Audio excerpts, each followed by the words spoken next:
Good evening, everybody, and welcome back to my kitchen. Thanks for joining, and today we've got a great one for you. So before we get into that, let me ask you to please subscribe, like this video, share it with other people, send your comments and pictures in so we can see how you're doing with these recipes.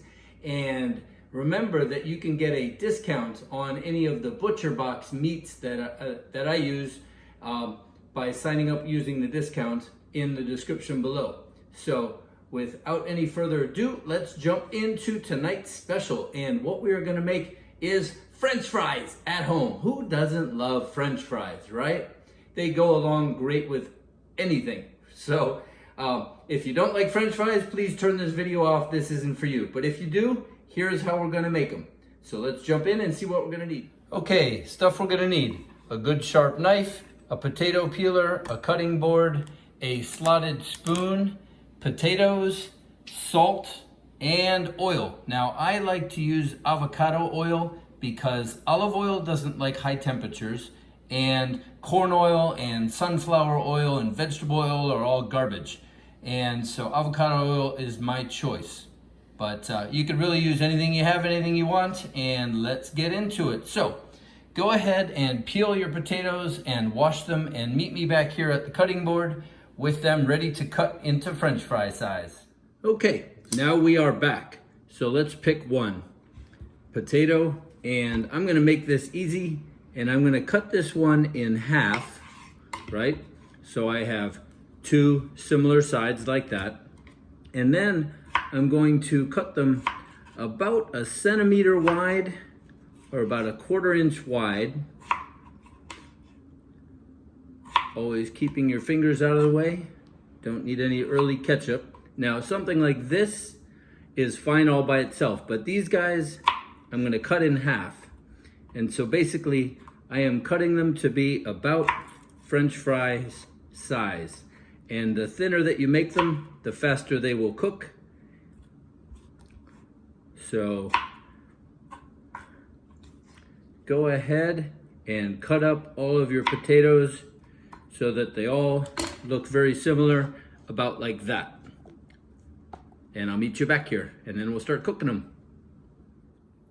Okay, so you should cut them all, and they should be like that. These aren't particularly long if you compare it to like my finger, because the potatoes weren't long. So if you have a machine that can cut them nice and perfect, that's fine, but this is the old-fashioned way they've been done for thousands of years.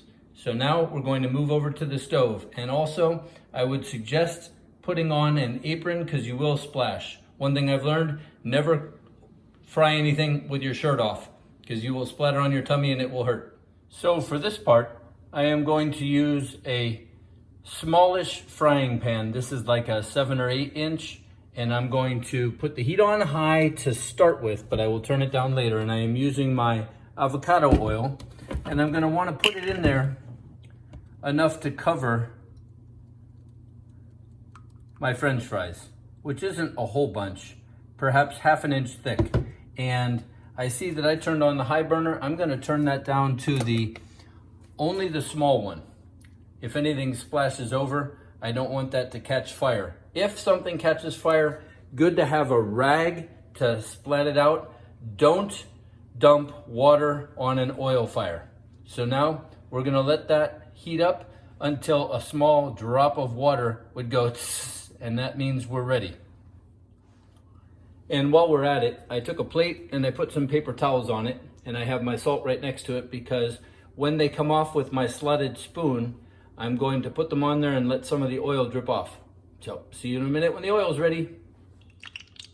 Okay, you should be able to hear the little crinkle crinkle of the oil. I'm going to turn it down to about medium because it's going to make a lot of noise when we get started. And I'm going to take in enough so that I can, without splashing the oil, lay them all kind of flat. Take up all the space in there, but not too much, and I will show you this from a top view. Trying to do it without splashing too much because it will make a little bit of a mess. Okay, so we put them in there about 1 level deep, and we can pretty much let them sit there, but we are going to use our slotted spoon to mix them around a little bit. And compared to the fresh ones, we want these to get to be golden brown. That's basically how you know they'll be ready. And as I said, I turned it down to about medium height or temperature. So now let's just sit here, and it should take not a real long time. And we're going to use the same oil a few times, and you'll notice that as the oil gets used, it will make the subsequent batches that you put in there darker. So we're going to just let this go until they get nice golden brown. Then we'll take them out and put them on this plate, and we can shorten the space, right? And then we'll put salt on them right away and maybe put a cover on top. So see you in a second when they get golden brown. Okay, checking back in on the process. They are still very white, so we are not ready, and we could use this little spatula just to make sure that nothing is sticking together. And we just be patient, even though we're starving. Okay, now we're starting to get some color on some of them. I would like them to be that color all around. You can see the brown right there happening. So we're getting closer. And once it's time, it's going to be time pretty quickly. Like they kind of take forever, and then boom, they're done.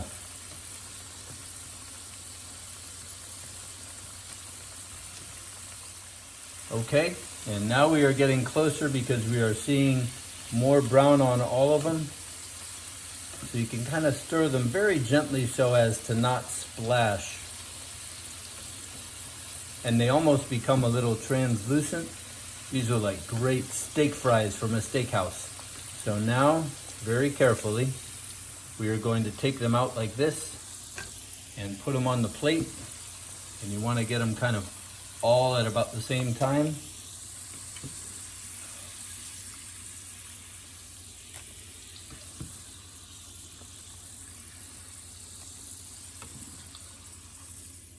Okay, and then we can go ahead and put in our next batch. Okay, here we go with the next batch, and a trick to be careful is to slide them off of the cutting board with your spatula. That way you're not too close to the oil.